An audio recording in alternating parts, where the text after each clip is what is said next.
come on. Wait. I gotta tie my shoe. No, dad jokes, this is serious. Come on. Hey, I gotta go to the bathroom.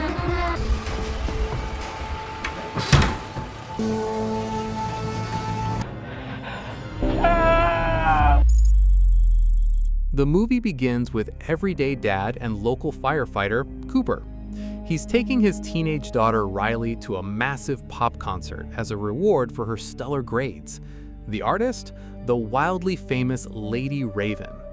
Outside the venue, they blend into a screaming crowd of about 15,000 diehard fans watching Raven step off her tour bus. Later on, they get in line. Cooper notices something a bit off. There's a heavy police presence, security cameras scanning the crowd, and officers pulling random guys aside for questioning. Once inside, Cooper is playing the ultimate girl dad. He's buying snacks and recording Riley dancing with some girls. During a heart-to-heart, Riley admits she's been feeling left out at school and excluded by the other girls. After that, as they walk to their front row seats, the police presence only seems to grow. Later on, the concert kicks off and the screaming is so loud, Cooper has to literally cover his ears. After sitting through a few songs, Cooper then excuses himself to go to the bathroom. But once he's safely inside a stall, he doesn't use the toilet. Instead, he pulls out his phone and opens a live security feed. And that's when the movie drops its first huge twist. Cooper isn't just a regular dad. He's actually the infamous serial killer known as the Butcher. Through his phone, he checks on his latest victim, a guy named Spencer, who was locked away in a secret basement cell. While washing hands, Cooper has a chilling hallucination of his mother standing right next to him, hinting at some deep, dark childhood trauma. When Cooper steps out of the bathroom, he's immediately cornered by Jody's mother. She awkwardly explains that teenage girls are weird and promises her daughter will start including Riley soon. But Cooper, visibly annoyed and protective of his daughter, brushes her off and heads back to his seat. Meanwhile, we see that the FBI has surrounded the building. On stage, Lady Raven talks about her missing father and asks the crowd to light up the arena with their phones. But Cooper remains distracted. He watches cops pulling another man from the crowd. During the intermission, Cooper and Riley head to the merch stand for a t-shirt. Riley wants a Lady Raven t-shirt, but only one in that size is left. Another girl also insists on the same t-shirt. Cooper convinces Riley to let her have the t-shirt, and like a good child, Riley agrees. The vendor, named Jamie, is so touched by this rare act of kindness that he promises to save a t-shirt for Riley from the back room. Cooper uses his opening to casually ask Jamie why half the city's police force is at a pop concert. Jamie says that although it's top secret, he's telling Cooper, "Have you heard about the famous serial killer, the Butcher, who kills people by dismembering them? The police have learned that the killer is coming today, and the entire concert is a trap to catch him." Police are standing at every exit except the backstage. Cooper laughs it off awkwardly because, well, he is the Butcher. Later on, he sees that all the doors here open only with employee ID cards. He drags Riley around pretending to look for snacks, but he's actually casing the exits. Seeing they are all blocked, Cooper notices a girl who has been drinking too much. He subtly pushes a drunk girl down the stairs to create a diversion. A crowd gathers and security guards rush over. But when Cooper tries to slip out the front door, he finds a whole army of officers surrounded the building. He's forced to retreat back to his seat. For the next song, Lady Raven announces a special guest, and a trap door opens on the stage. Cooper stares at the dark hatch and tries to convince Riley it would be fun to sneak down there. Riley looks at him like he's lost his mind and calls out his weird behavior. With no way out, Cooper reluctantly stays put. After that, Cooper heads back to Jamie, the merch guy. Jamie explains that he is about to go to the storage room to get new stock.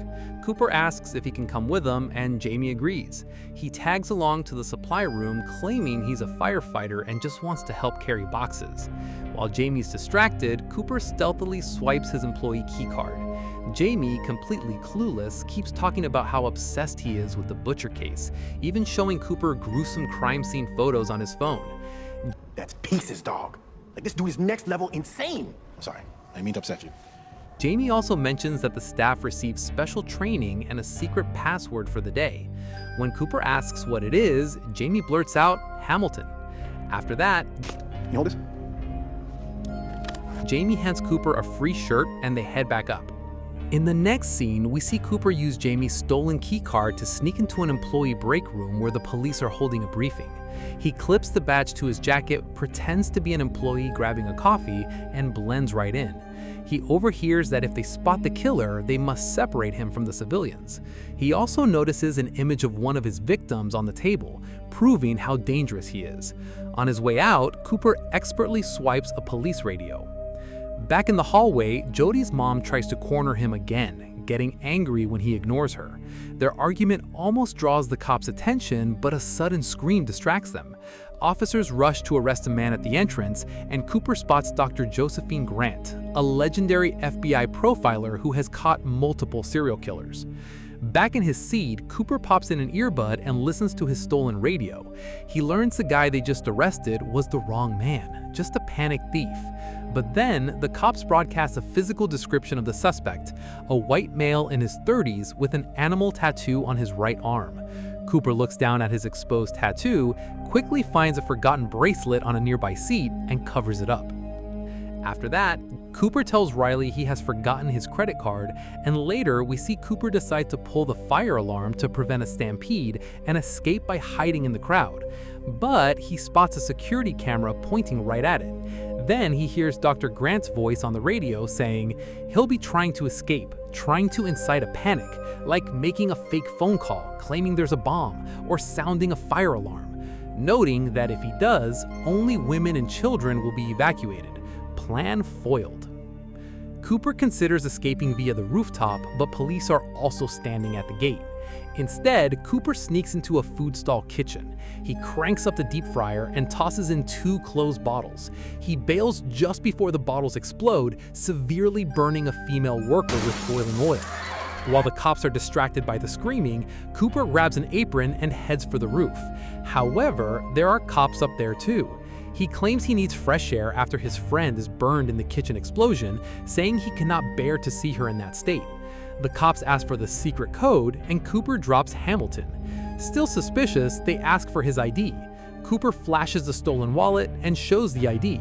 They let him go, but the roof exit is a bust. Heading back down, Cooper hallucinates his mother standing next to the burned girl. Perhaps she used to beat him as a child, which is why Cooper became a crazed killer.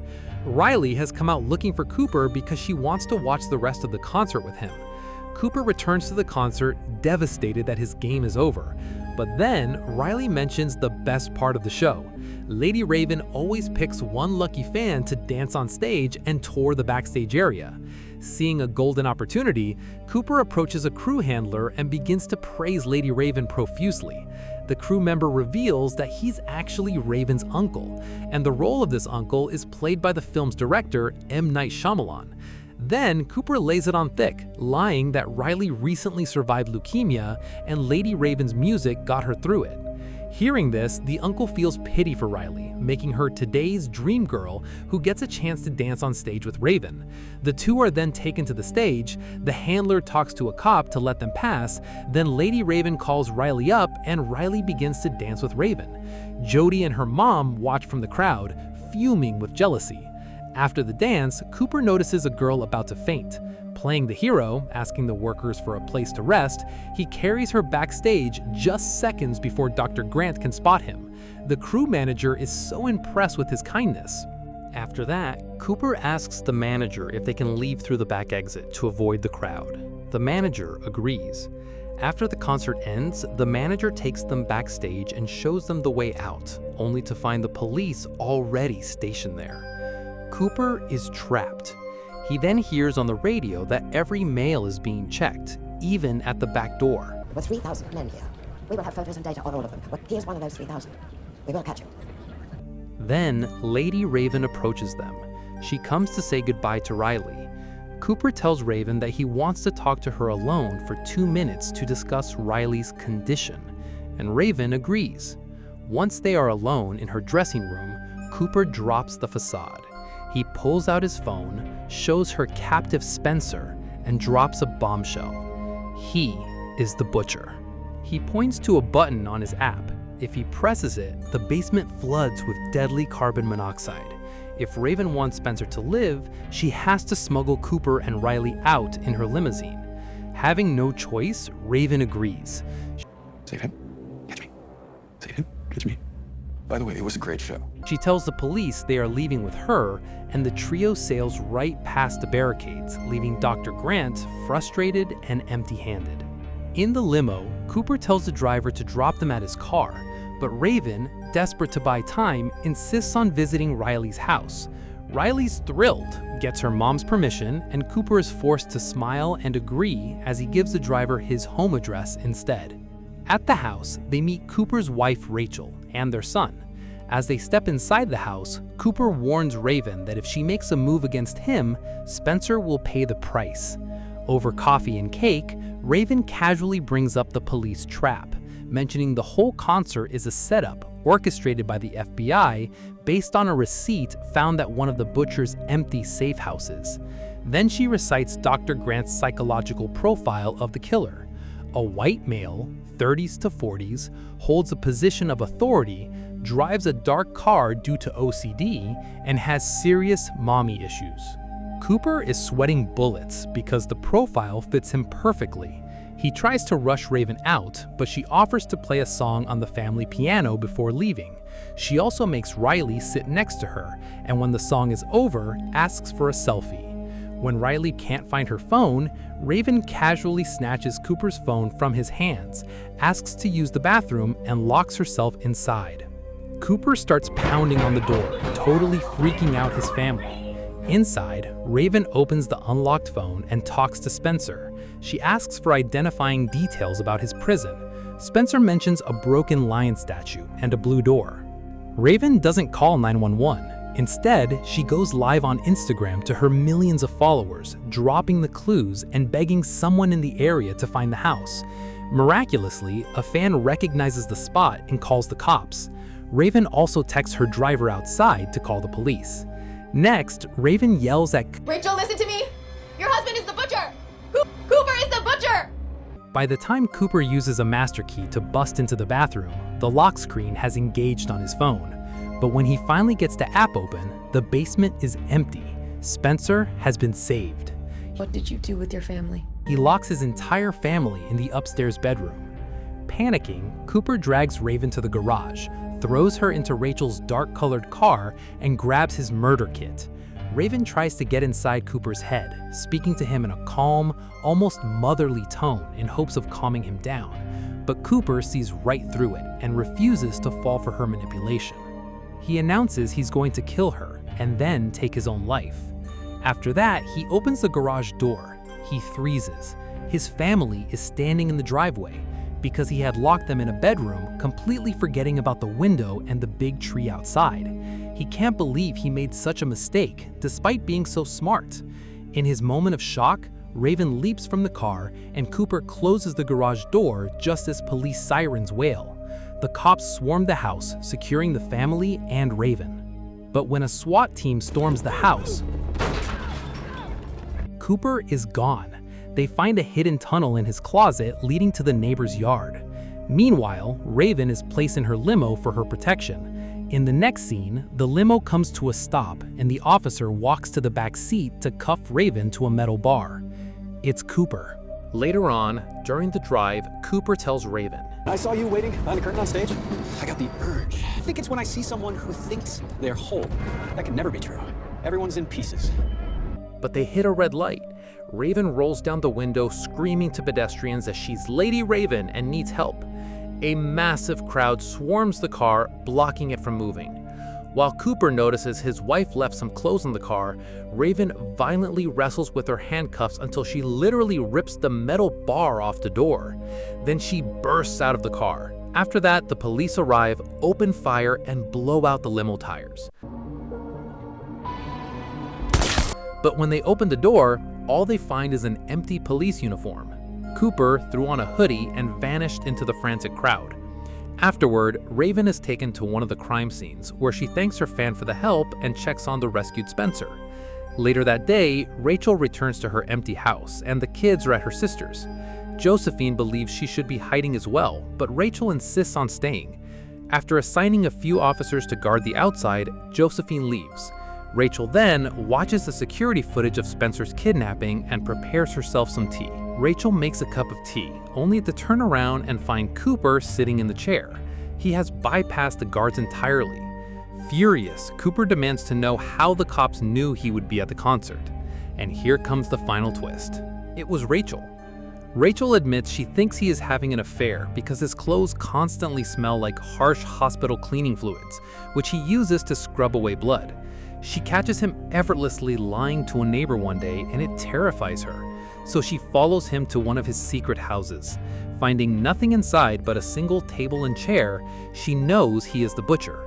She finds the concert receipt, places it at the safe house, and makes an anonymous tip to the police, hoping they will prove her wrong. Cooper, devastated and enraged, takes off his shirt and grabs a knife. He tells Rachel that killing usually brings him peace, but right now, he just wants to end her before ending himself. Rachel, playing it cool, distracts him. She asks him to at least finish the celebratory pie Riley made for him. He agrees. After that, Rachel takes the first bite. I feel such rage toward you, Rachel. Like it's eating me from the inside, but it's why I'm angry. It's amazing, because I won't see Riley and Logan again. After finishing the pie, Cooper notices a familiar smell of the pie, but he realizes too late. Cooper asks what it is, only to discover that Rachel found his murder kit and laced the pie with his own heavy sedatives. As he collapses, he hallucinates his mother one last time, standing near the entrance and calling him a monster. He cries out for her but is violently interrupted by the police bursting in. Enraged, Cooper tackles one of the officers and knocks him out cold. But before he can make a move on the second cop, Dr. Grant and her team hit him with multiple tasers, finally bringing him down. As they drag handcuffed Cooper out of the house, he pauses. He asks for a single second to pick up Riley's fallen bicycle from the driveway. He sets it upright just as his kids arrive, and Riley gives him one final, heartbreaking hug. After that, Cooper is loaded into the back of a SWAT van. As it drives away, he reaches into his pocket. He reveals a metal spoke he secretly snapped off Riley's bicycle. Using it, he unlocks his handcuffs and starts laughing. This means that Cooper is about to escape once again. The camera lingers on his expression, making it clear that the butcher story is far from over, ending the movie on a terrifying cliffhanger. Oh, and Jamie, the merch guy? He sees Cooper's picture on the evening news and absolutely loses his mind. Thanks for watching, and I hope you have a great day. If you enjoyed this recap, subscribe and come back for the next story, because every movie has a tale worth telling.